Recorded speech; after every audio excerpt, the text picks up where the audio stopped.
It's been a whirlwind last 6 months for Ontario's MPP from Nipissing. Vic Fedeli just got back from trade missions to India, South Korea, and Japan.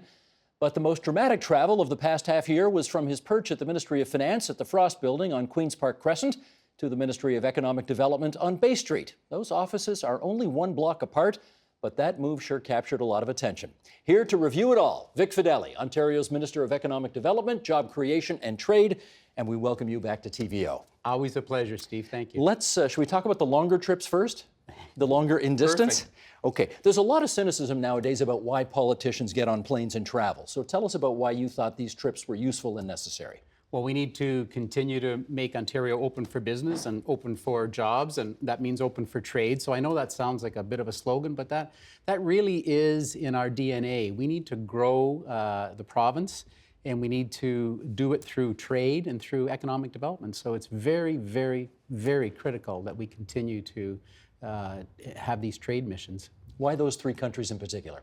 Well, I can tell you in South Korea, there's great opportunity. We did a beautiful deal with a company called Daily Health Venture. It was a $20 million deal. We knew it was there. We knew it was ripe for the taking. And it was important to be there. We only do about $7 billion in trade with South Korea. I'll give you an example. We did an MOU with their... Memorandum of Understanding. Yes, sorry, thank you. We don't like acronyms here. No, I know. We did a memorandum of understanding with the Korea Import Association. They import $535 billion a year into South Korea. And we've never had any kind of an agreement with them. So we did an MOU with them, and they're coming here next year.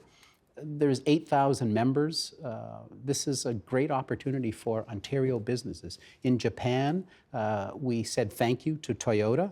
We said thank you to Honda. We said thank you to Hino, a truck manufacturer in Woodstock. Toyota announced this year a $1.4 billion investment in their facility in Cambridge. They announced that the NX line of the Lexus will be made in Cambridge.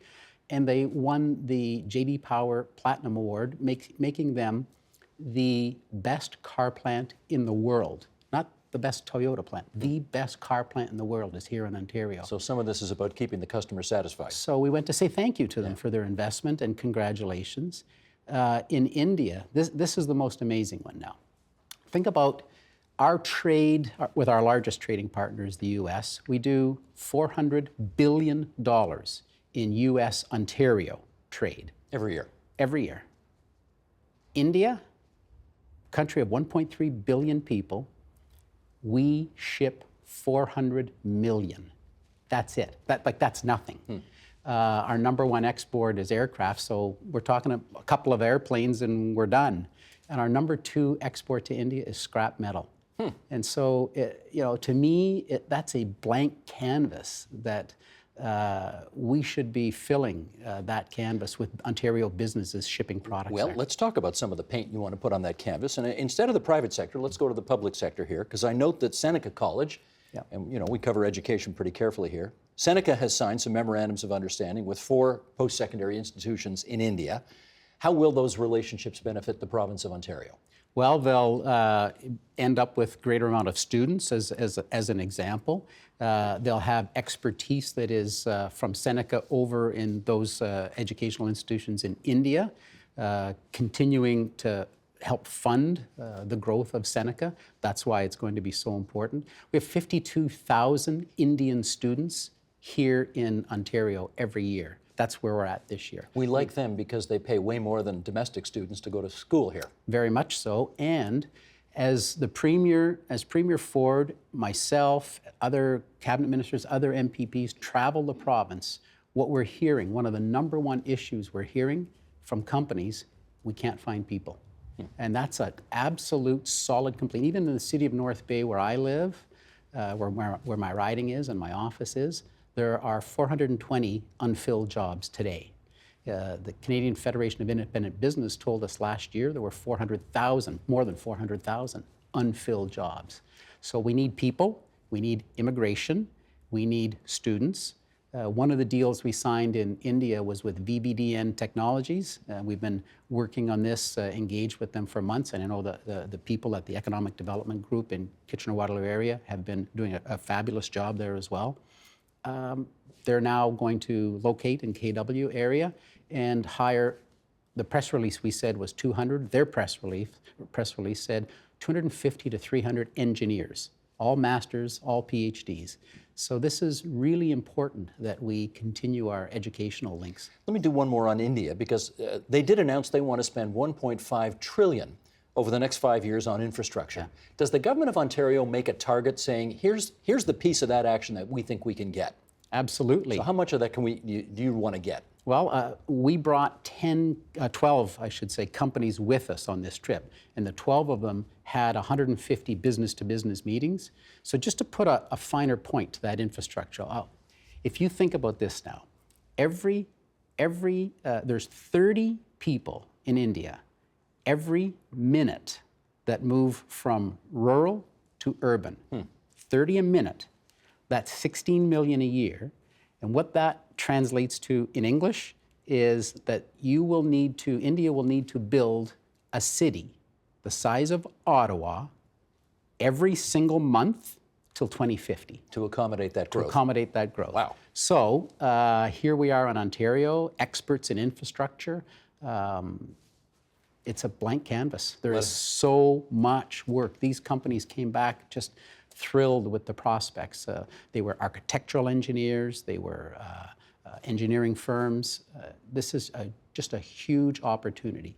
Let's go to South Korea. They've got a company there called KEPCO, Korean Electric Power. And apparently Ontario's made a deal with them. For what? They have announced they will open an office. They'll sell products to Bruce Power. That's really what they're coming to this area for. They're coming to that part of Ontario for.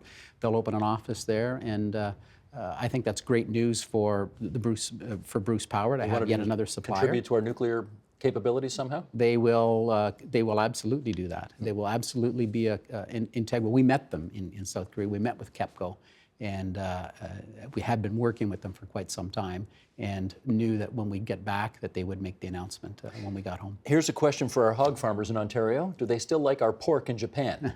They certainly do. It's amazing the amount of investment that we make into Japan. So we have about just under $14 billion a year in two-way trade between Ontario and Japan. Big chunk is agriculture. Our pork, our beef, our grains. Those are all really important components as well. Can you tell us, just get us behind the scenes a little bit here, because these trips tend to work in two different ways. One way is that your officials basically do all the legwork ahead of time, and you, the minister, show up at the 11th hour and sign some agreements and shake some hands and take some pictures, and that's essentially your role. And of course, the other way is that ministers actually go over there and do a lot of the heavy lifting as well. Which are you? I'm the latter. Really? So I laugh when you said about the first one. I don't believe in that, that you just wait and come in at the 11th hour and sign a deal. I think the purpose of going over is to really convince the companies that Ontario is open for business and open for trade. So give me a company that hasn't made the decision to come, and let's have at them and have some good sessions. And that's the more of the meetings that we had, especially in India, certainly had those in Japan as well. And I would expect announceables or deliverables to come from that. I'm very, very confident that we were able, I won't sound political, but I'll just say, since our government has been in office for 15 months, we have taken $5 billion out of the cost of doing business in Ontario. And I could outline every dollar of that $5 billion. But some of it is by having an accelerated capital cost allowance, which means that businesses can write their machinery off. So here as I'm talking like this in the meetings, they're taking their notes, they're nodding their heads, they understand what we mean by that. Sergio Marchionne, who was the former, since deceased now, CEO of Fiat Chrysler, told the former premier that you have made Ontario the most expensive jurisdiction in which to do business on all of North America. And Premier Ford listened to that. And that's why as soon as we got in office, we began doing these kind of pro-business, open for business changes that one by one, whether it was taking almost $2 billion out of the cost of Workplace Safety Insurance Bureau, WSIB, costs without changing any of the benefits for the workers, that's $2 billion. So when you add up all these things that I delineated at the meeting, we get a lot of nods and a lot of, well, let's talk a little bit more about the fact that we think Ontario is the right place to be. And so I would expect more deliverables to come in 2020 from our trip there. And that would make me even more happy, of course. But I think that's the right way to do it. Okay. That's the conversation focusing on the trip that took 10,000 miles. Let's have a little conversation about the trip that took 1 block. Beautiful. You were this government's first finance minister after the June 2018 election, and then, well, you kind of made history, but not in the way you wanted to. You brought down one budget, and then you got shuffled. I looked it up. You're not the shortest serving finance minister in Ontario history. You're actually the 4th shortest serving. But I am curious, how shocked were you to get the call, not even a year into your tenure, that you were being moved? Well, you know, Steve, I've been in politics 16 years now. And to me, politics is a team sport.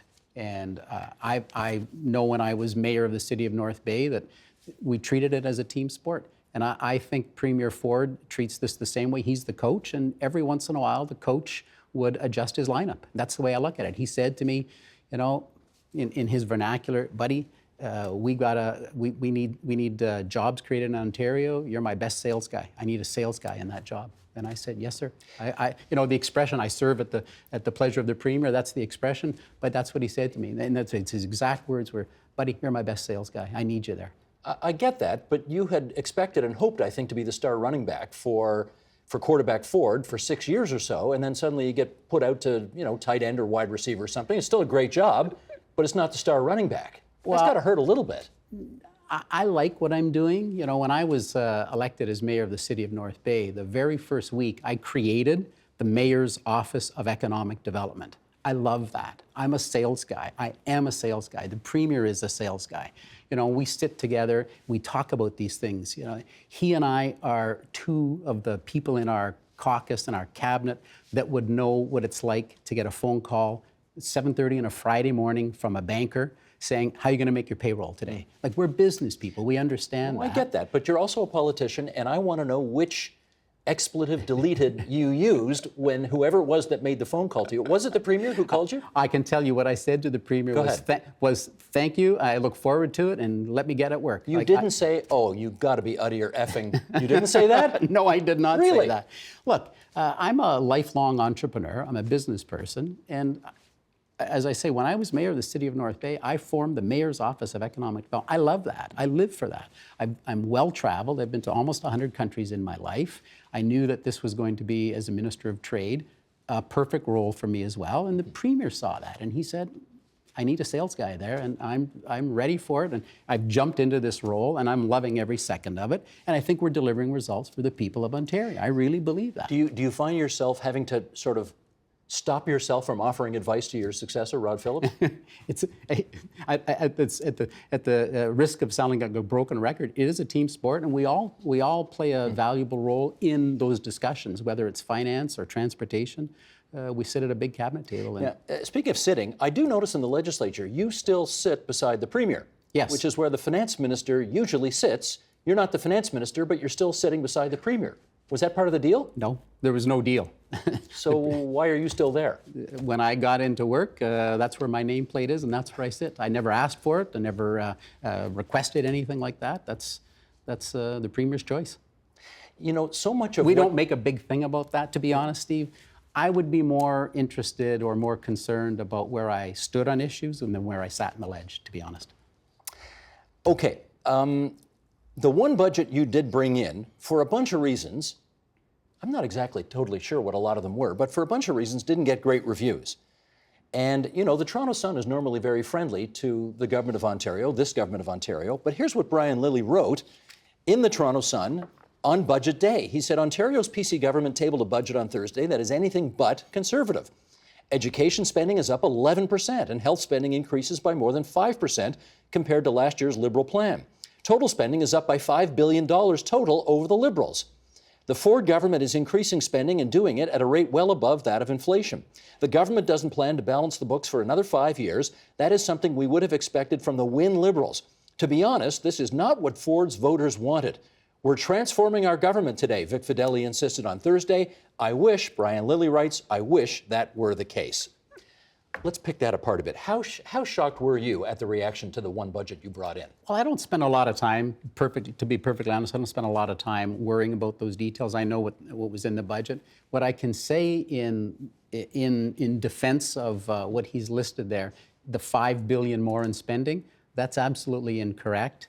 The $5 billion was the acknowledgement from the Auditor General that the previous government had hid the $5 billion. This was $2.5 billion approximately for pensions and $2.5 billion approximately for the so-called Fair Hydro plan that the government kept off the books. Mm-hmm. The auditor insisted that they be on the books. We put them on the books. So there's no new spending. It wasn't as if we spent $5 billion more. It was acknowledging what the previous government had hidden. So that's the $5 billion. And he's right about education and health. We're a growing province. Healthcare is a very critical part of our mandate, mm-hmm. and so is education. So this is a good thing that this year we're increasing health spending by $1.9 billion over what it was when we were elected, and we're increasing education $1.2 billion over what it was when we were elected. Those are important numbers. Well, which your critics would say don't keep up with inflation or population growth. So in effect, they're actually more conservative than you would let on. And so yet not conservative enough for Mr. Lilly, but, that's him. Well, again, I'm not going to be commenting any further on those numbers because, yes, we increased health spending. Yes, we increased education spending, both appropriately and importantly. And the $5 billion was the acknowledgement of the hidden $5 billion that the previous government had. I'm not saying politics is a fair game, because you and I both know it's not.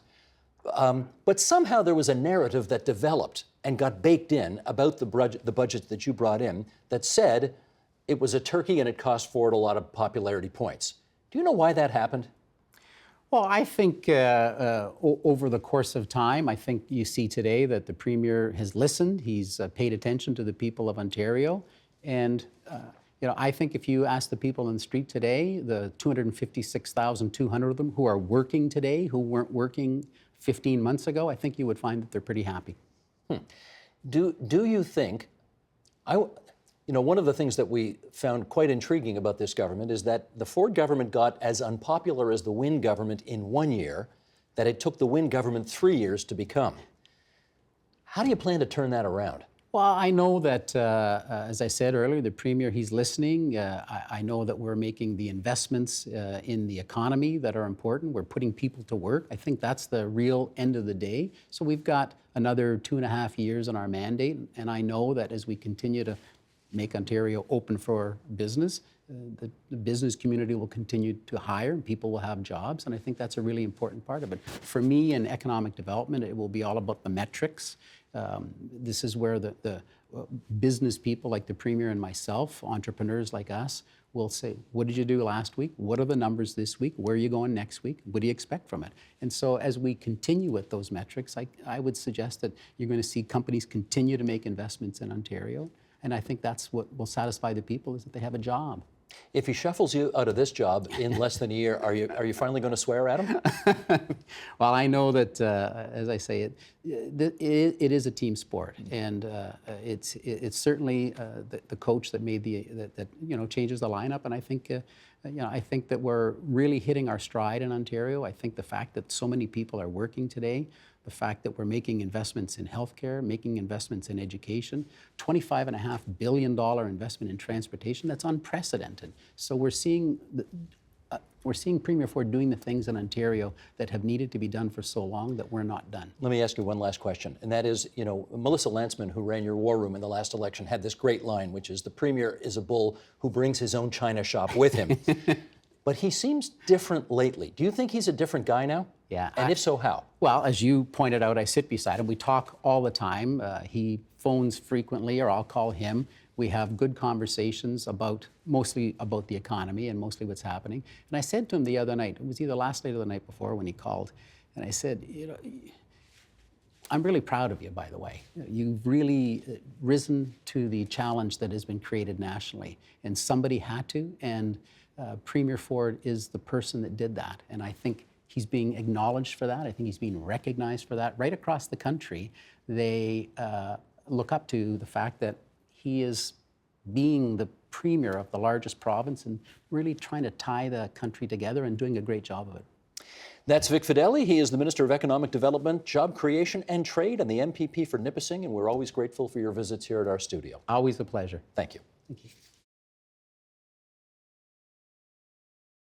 The Agenda with Steve Paikin is brought to you by the Chartered Professional Accountants of Ontario. CPA Ontario is a regulator, an educator, a thought leader, and an advocate. We protect the public. We advance our profession. We guide our CPAs. We are CPA Ontario. And by viewers like you. Thank you.